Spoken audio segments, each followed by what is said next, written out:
And welcome. Welcome to our Sunday service on this beautiful, rainy day. I am Nancy Nelson, and I will be your celebrant and worship leader this morning, but I'm not the only one talking. I lead the worship ministry team, which creates services when our Reverend Elizabeth Stevens isn't able to be with us. She is currently recovering from minor foot surgery. I'm excited to have Meredith Goodwin and Iris Mays from the United Church of Christ today joining us as guest speakers. You'll find more about them later, but they recently attended an Interfaith Summit in Boise that was particularly relevant to the Palouse. We will get to know them later. I'd like to extend a special welcome to those who are joining us for the first time. We are very glad that you're here. If you've come in person, you should have received a welcome packet with an information card in it. If you fill that out and drop it in the offering basket, we will be in touch to support you in finding your way into our community. If you're online, there's a link in our website. There's a link on our website to an electronic version of that form. Our welcoming committee members are people wearing yellow name tags. Thank you for being the welcoming committee. Check them out and ask any questions of them or anybody else. Whether you're new or not, please continue staying for coffee and conversation downstairs after the service or in a Zoom room online.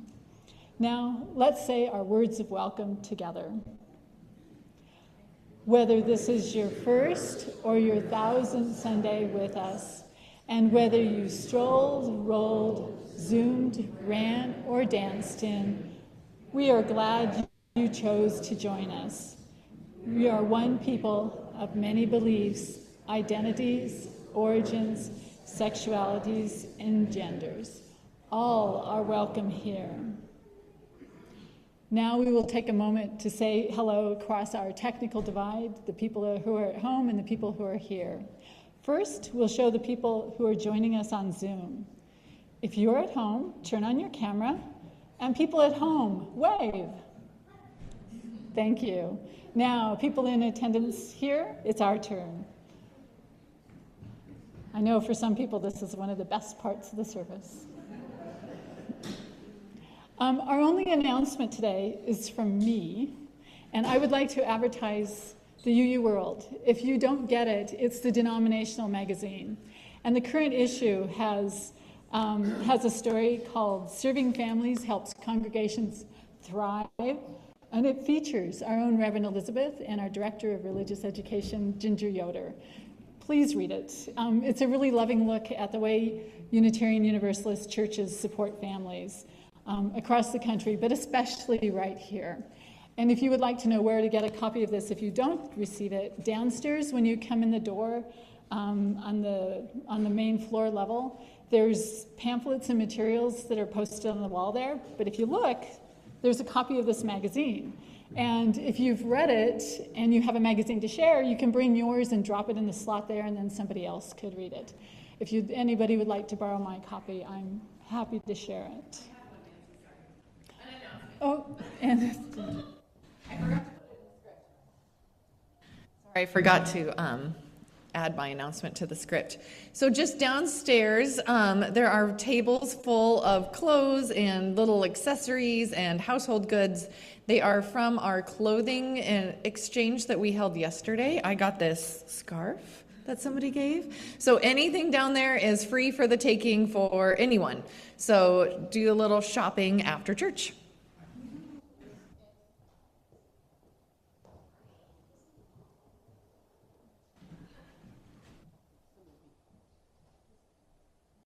So hey, just wanted to remind you all that the movie, The Last,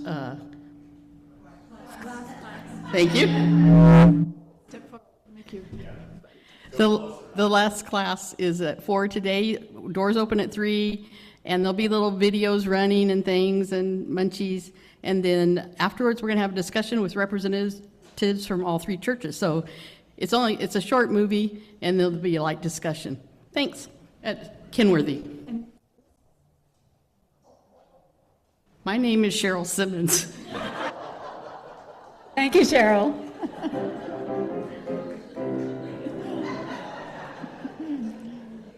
And actually thinking about the movie that is co-sponsored by churches here on the Palouse is a bit of a taste of what we'll be talking about today.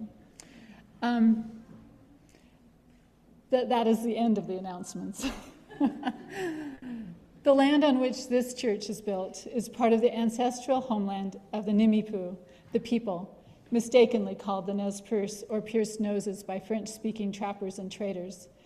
We acknowledge the land is held in sacred kinship.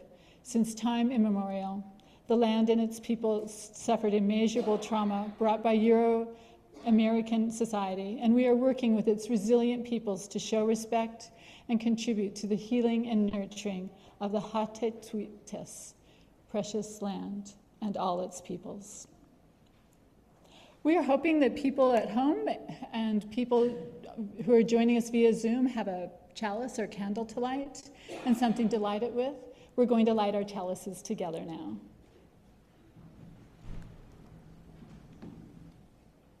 And speaking our chalice lighting words, in the light of truth and the warmth of love, we gather to seek and seek to share.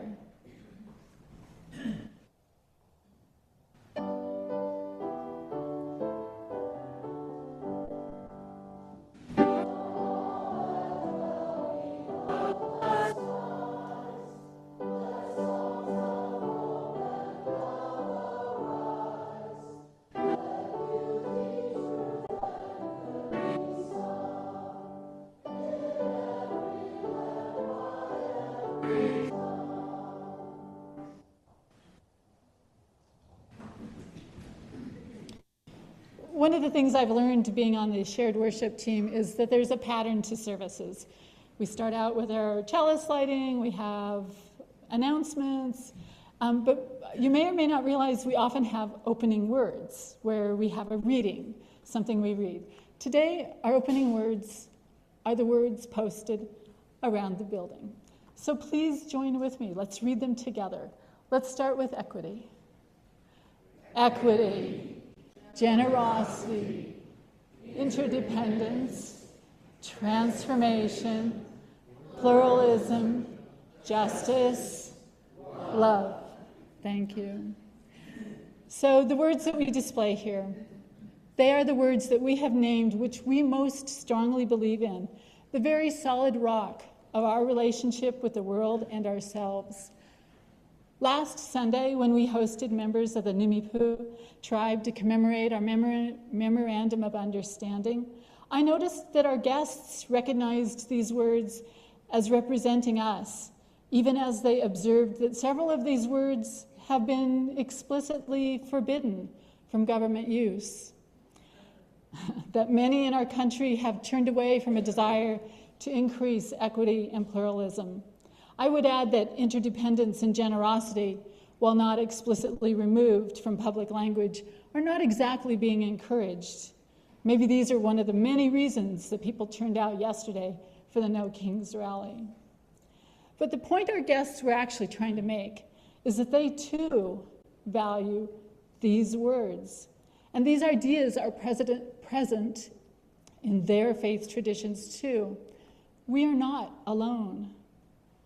There is a wider community out there that shares our values and is seeking the justice of a world that celebrates equity and pluralism and puts love at the center of their actions. Today we will find and celebrate our interfaith relationships and explore opportunities for strengthening this loving community. We're going to sing an opening hymn, and we were going to do how do we want to do it? Sam? This is a new one, but you'll recognize the tune. So I'm going to have the choir sing it first. So choir, just go ahead and stand up wherever you happen to be.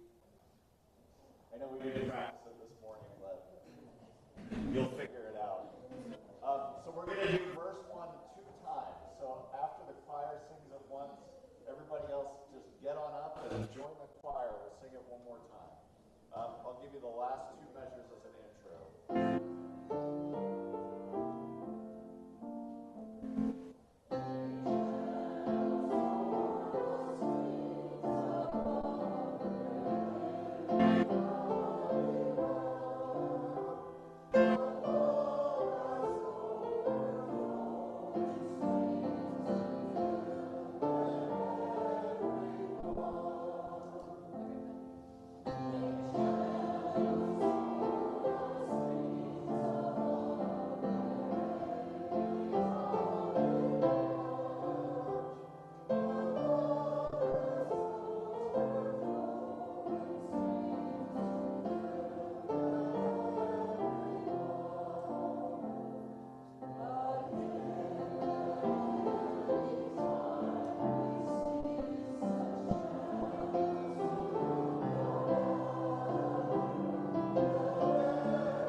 Thank you very much.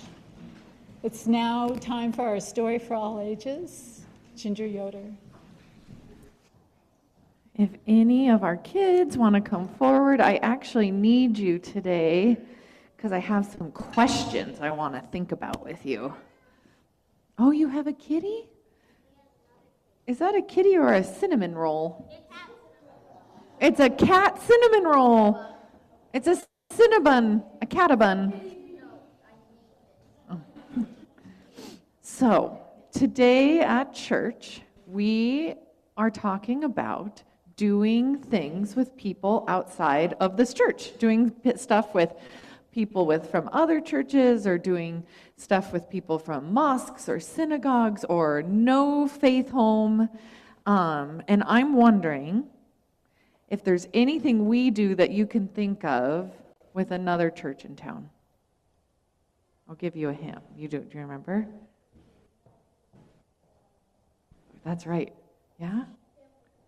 Yeah, we do family promise. That's right. We do that, and we'll talk about that. And Ollie said the kids' night that we do with the Presbyterian church, which I love that you called it the kids' night, because we actually call it parent night out, and it's giving the parents a break. But I think of it as the kids' night because it's so much fun, right? So who has gone to the parent night out? Who has used that? Adults and kids, if you've gone to parent night out, can you raise your hand? Sophie, yeah. Oh, Kenyon's way up there.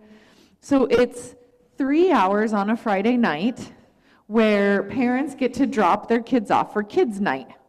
And they get pizza and they get a full dinner, and we just play and play and play. And 1 month it's here at this church, and the next month it's at the Presbyterian, and back and forth. So what do you like about parent night out? What's your favorite parts, yeah? You like the pizza? We get Papa Murphy's pizza every time. Yeah, and what else? Anything? And the activities. What do you like, Ollie? There's fun crafting stuff. Yeah. I have some pictures so that we can remember, and then also the other people who've never done Parent Night Out can kind of see. This was on Friday. We have Kenyon playing the piano. Ollie was just talking to me about something. We have people painting pumpkins. We have some people on the stage doing some stuff. This was at the Presbyterian church. Yeah, Ollie? The favorite part of going to the Presbyterian church is there's a giant beanbag upstairs, and the kids find endless ways to play with this giant beanbag. I didn't get any pictures of that, unfortunately, because I forgot my phone in the basement. What's the next one? Does anyone remember this one?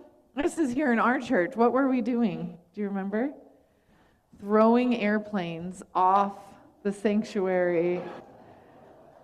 So it was actually kind of magic, because I've always been, since we started in this new building, I'm like, you may not throw things off the balcony. That was a rule. And then because it was a rule, everyone kept trying to break the rule. And so I finally said, fine, let's actually do it, but let's do it in a fun way. And so we paired up, and the older kids and the older kids helped younger kids make airplanes. And I think the next one you can see from down below, that we all at once threw them, and it was like a magic airplane blessing. It was actually really, really, really fun. So that was at this church, and I think there's just one more of Clover hiding in her box that she made. And Clover's not here today, but she often comes. So I wonder, why do we do this program with the Presbyterian Church? Why don't we just do it here with just us? Do you have any thoughts on that? Why would we do something with somebody else and not just do it ourselves, just for us? Yeah?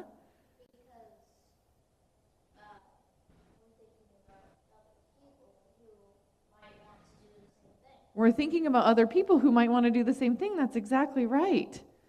Why would we do that? Why would we want to help other people? Why not just stay in our own little shell, yeah?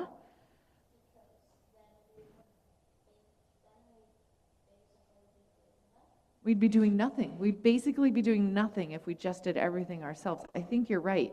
The one thing about the Presbyterian church doing it with us is we have way more kids, which is fun, right? And we get to be in their building, and we get to see their values on the wall. They get to come here and see our values on the wall. And more than just having more kids, we actually get to know them and build relationships. And we get to have more fun when there's more kids, and we actually get to know them really well. And it's not just like, oh, so-and-so goes to this different church and I don't really know anything about it. It's, I know people that go to that other church, and I know they're just like me. And I know that I have relationships with them. And I know that they also value love and acceptance and caring, right? It'd be really different if we just did it on our own. And so that's one program that we do that I think is very valuable with another church, because it helps us keep love at the center, and we find out that other people also have love at the center. So if you haven't done Parent Night Out, Kids Time, you could sign up. The next one's here in November. And if any adults think, oh, I would love to throw airplanes off the sanctuary balcony, maybe we'll do it again and you can come volunteer. So let's go to our classes where we'll talk more about our work with other people of faith.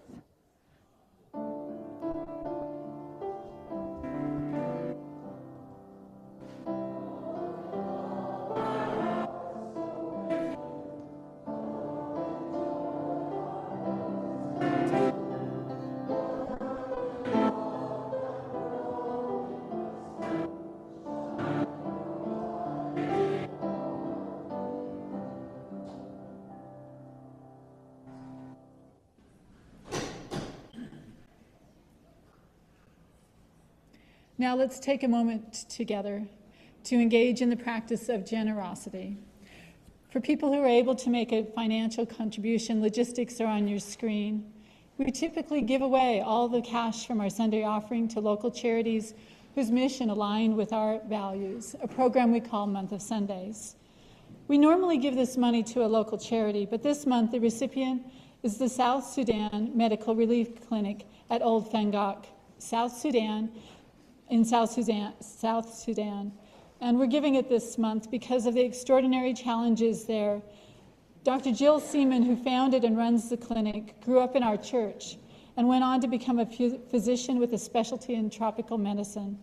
She has operated the clinic for over 35 years, but in the past 2 years, there has been terrible flooding and destruction of dikes and buildings, loss of crop and cattle, and even bombing from the Civil War.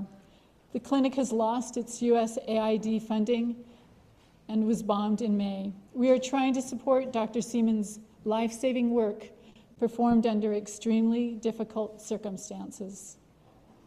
In the spirit of love and for the continuing work of this church, we will now take some time to practice generosity.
Of the candles of joy and sorrow is an expression of our belief in love. With confidence, we light candles knowing the experiences we share will be met with tender concern, with love. With generosity, we listen to those who share, extending our hearts to them. So let's take time to meditate on love, which ties the community of people in this room together and links us to communities of faith outside our walls.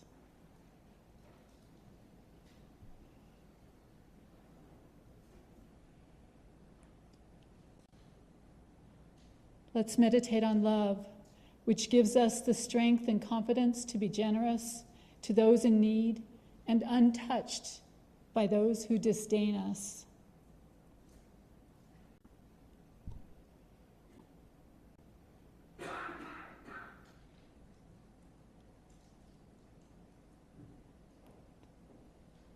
Let's meditate on love, which inspires and expands in us the ability to embrace and accept others and to recognize our shared humanity.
A reading from Pope Francis's October 2020 writing titled Encyclical Letter Fratelli Tutti of the Holy Father Francis on Fraternity and Social Friendship. Translated, all brothers and sisters. Love also impels us toward universal communion. No one can mature or find fulfillment by withdrawing from others. By its very nature, love calls for growth in openness and the ability to accept others as part of a continuing adventure that makes every periphery converge in a greater sense of mutual belonging. Our gift of music draws on the part of the Latin text of the Catholic Mass, Agnus Dei. Beyond its use in sacred settings, it has had many secular uses, including a performance for the reunification of Germany. Today, however, the words are set to music that will be entirely new to you. The composer is Adrian Cuello Piraquibis.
I'd like to start the homily, that's another portion of the service, with a short video.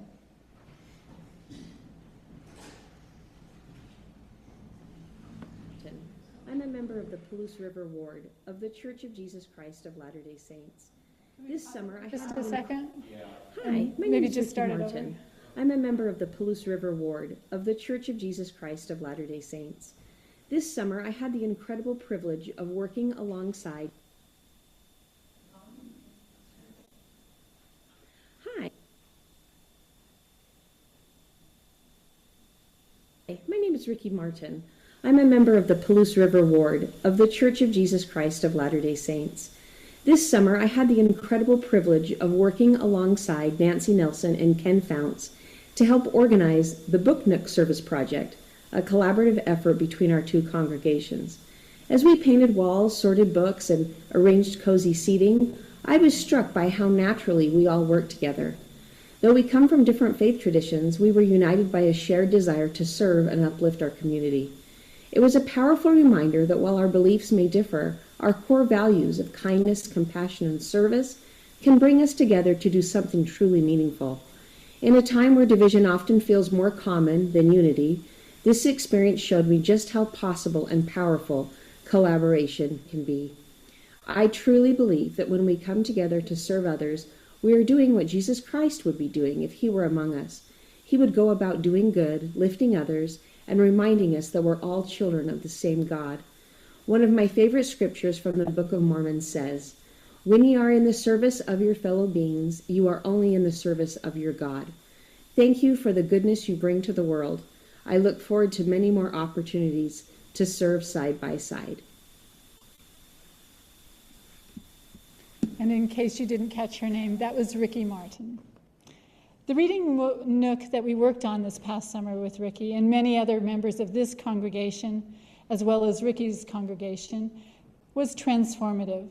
It created a loving space for children and families in the Moscow School District, families who have the least.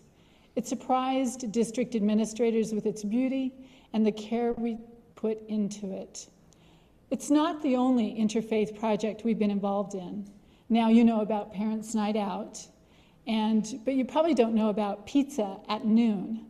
The Presbyterian Church in Moscow feeds any and all high schoolers with pizza and sides once per week. For the last 2 years, we've provided volunteers and some of the food donations. Pizza at Noon has become a food connection and social support for high schoolers who need it. And then there's weekend food for kids. This past summer, members of the UUCP and the St. Mark's Episcopal Church again sent home bags of food with kids every Friday, making sure that children weren't hungry during the weekends when they didn't have access to school lunches. There's a good chance, I really hope, you know about Family Promise and may have even volunteered with it, perhaps even repeatedly. It is a network of Palouse churches that house homeless families for a week at a time. When we take our turn in rotation, members of the Palouse River Ward and the Troy Ward of the Church of Jesus Christ Latter-day Saints take 3 of the 4 nights, making food and serving here and staying overnight. They also load up mattresses into the truck at 7 a.m. on Sunday mornings. Aren't you glad that you don't have to do that? This congregation has a history of working with other area churches, putting shared values into action. Now, there are even greater challenges calling churches to work together. Political repression, violence against and rejection of the vulnerable, and increasing social isolation have raised the stakes. And there are churches that are at work answering the call of justice. I'd like to invite Meredith Goodwin, Chair of the Board of Directors of the United Church of Christ in Moscow, and Iris Mays to speak with us. Come on up. They recently attended the 2nd annual Interfaith Countering Hate Summit held in Boise, and I'm hoping they will tell us why interfaith is so important now.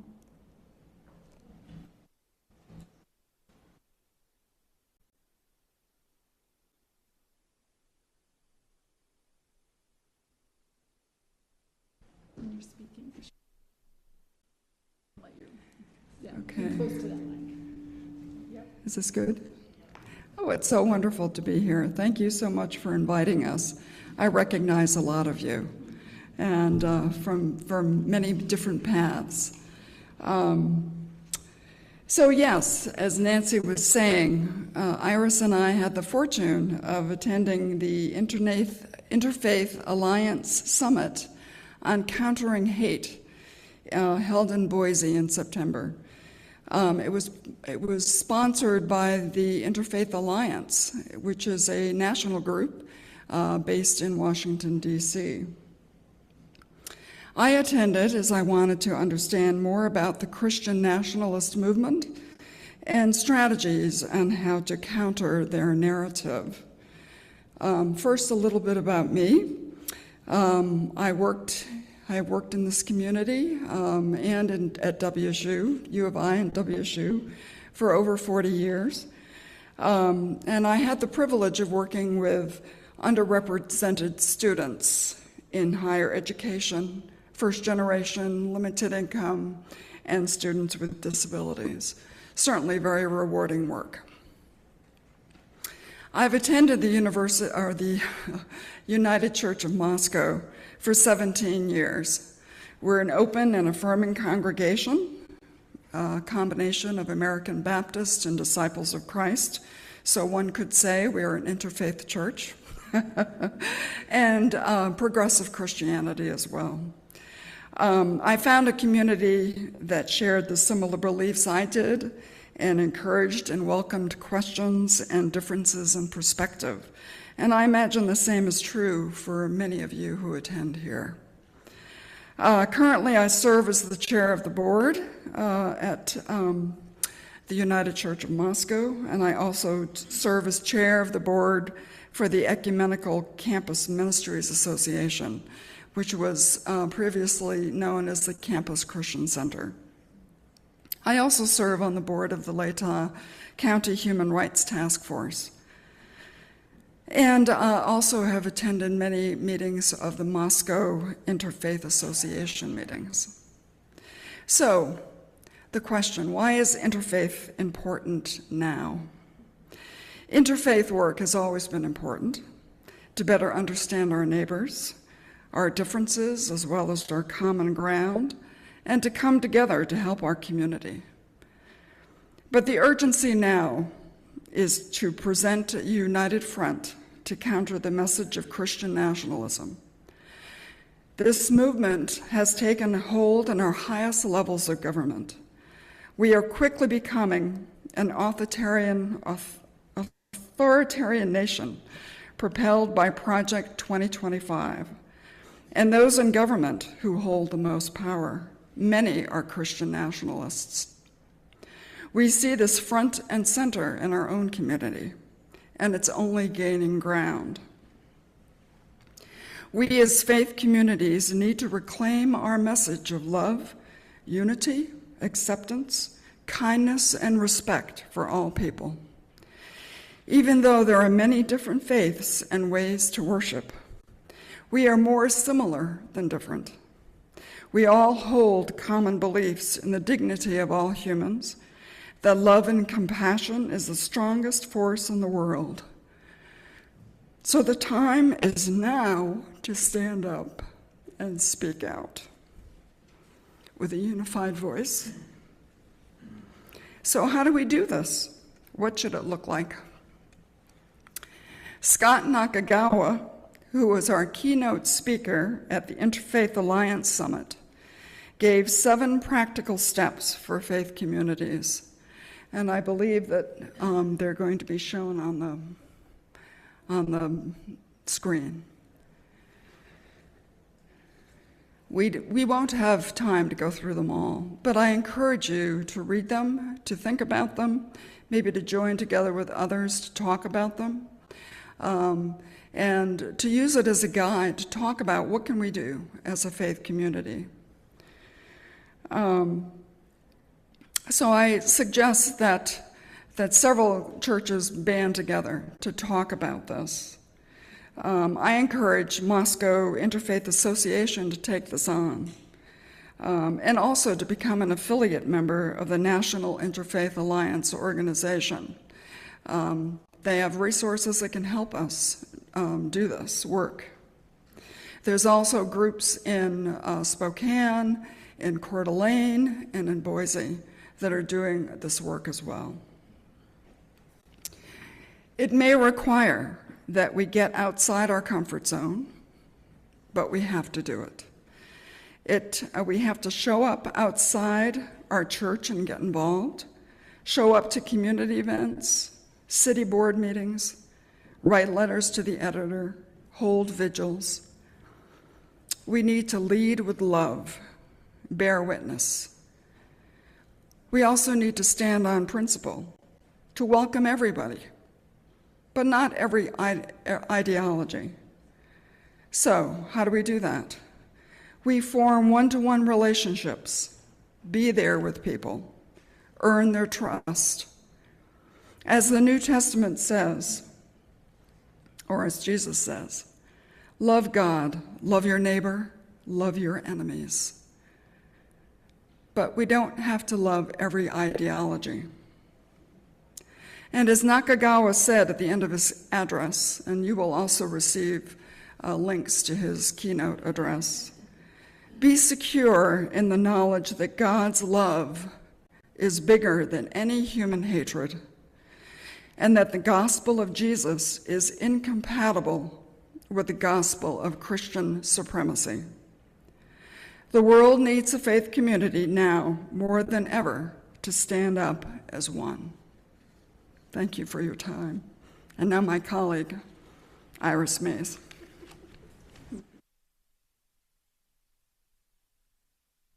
Well, good morning. It's so nice to be here with you. So I'm Iris Mays. You might know me from University of Idaho, but I'm a member of the United Church of Moscow. And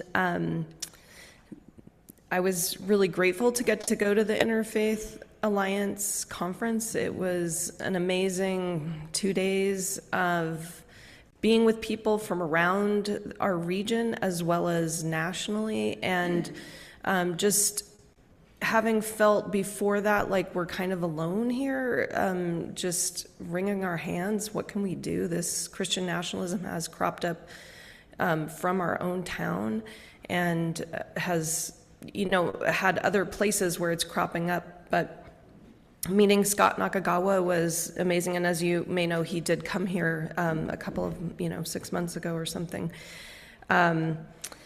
So the task is daunting of what we have before us, but we do need to keep our hope and our faith that things will change for the better.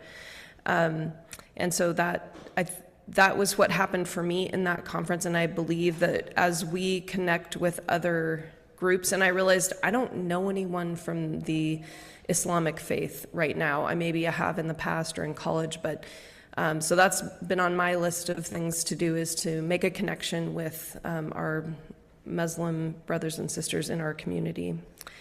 I think one of the things that interfaith work can do is to amplify our moderate and reasonable beliefs, because and our glorious beliefs that we share with you, because we're being fed a lot of fear. And so I think that if we come together, we can be a voice for that reasonable way. We need to work together to keep our democracy. If we want to keep it, we're going to have to do that, such as what happened yesterday. And Scott Nakagawa did say nonviolent mass protests are the way that these governments are taken down, or those ideas can be set aside. Obviously, I don't want to take the government down. Okay, that came out wrong. But we need to maintain our hope. And I was raised in an evangelical church originally, and the thing that I loved about that was the love, the unconditional love that I felt as a young child, such as what kind of happened here this morning, and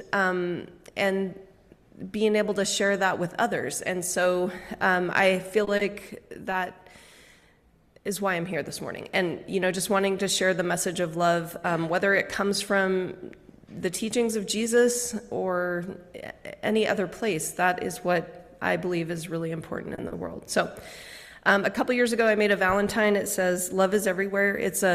These are window stickers, so I'm going to leave these in the back if you want to take one. They're like that vinyl decal. It's not actually a sticker. So I brought those just as a little token of that concept. So Meredith said a lot of the things that, just ditto what she said, so I'll just wrap it up there and hope that we can work together and, in that interfaith way, as well as with some of the other groups that we have, such as Indivisible Moscow, our Human Rights Task Force. So I think besides doing interfaith work, which is really important, I think we need to, as you guys already are, be connected in community groups. Okay, that came out wrong, but to connect between churches and community groups and nonprofits. All of us have to come together, I think, such as our example from yesterday. So, all right, thank you.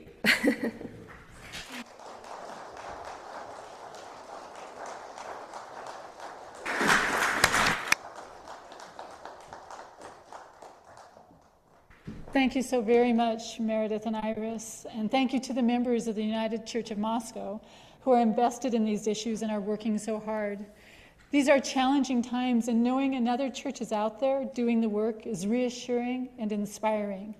And you guys can go ahead and go to your service. Yeah. So one of the things I learned in working on this service is that people who are working in interfaith are busy in their churches. So it was lovely of you to be able to take the time to be here today. Yeah. So it is so reassuring to know there are other churches out there who are working on these things too. And it is actually an echo of the work we've done before. The vigils with the Methodists and the Presbyterians following violent deaths of people in our community. The interfaith response to COVID, protecting our neighbors by an expression of love and masking. The sharing of technical and talent resources that let churches continue to reach their members with people who could not meet in person. It's easy to think we are an island in a sea of vitriol, and it seeks to wash over us. But we really do not stand alone. We're far from it. And just in case you don't know that yet, we have a bit of musical proof from last month. It was a Sing for Unity that was held in this building. Here is What a Wonderful World. Thanks, everybody. Thank you.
of partners who share our values and are eager to work with us, it turns out that many of us keep love at the center. Can you name the churches that are in the Interfaith Alliance? I'll send out an email to the church later this week that'll include the link that was referred to with the words of Scott Nakagawa's address to everybody, and I'll include that in it. Okay, yeah. Our closing hymn is Love Will Guide Us, number 131.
I'd like to end with words of Ibu Patel. He is an American Ismaili of Gujarati Indian heritage, and he's the founder and president of Interfaith America, perhaps the most recognized interfaith leader in the U.S. He said, "I actually think the best model of social change is not finding the worst things out there and screaming at them.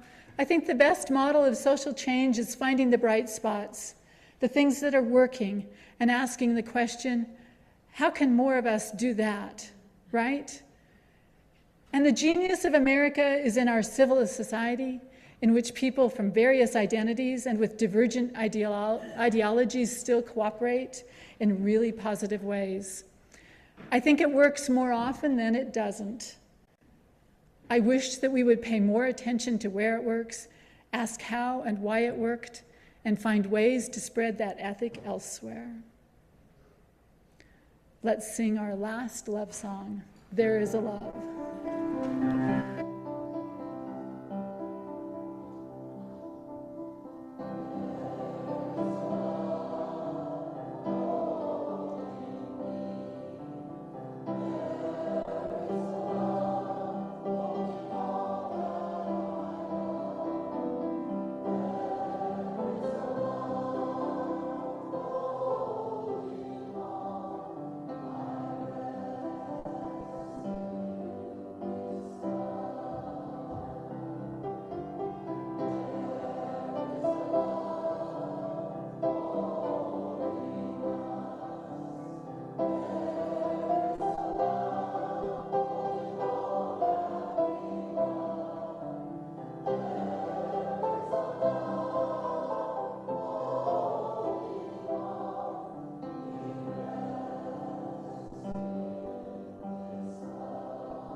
Please join me in the words for extinguishing the chalice. Jenny. We extinguish this chalice in our hearts. May it light our paths until we do. May it light our way until we are together again. Thank you so much for being part of the work of a community of congregations. When you meet people who are part of those congregations, thank them for the work they do, and let's see what else we can do. We are not alone. Join us for coffee downstairs. It won't be alone.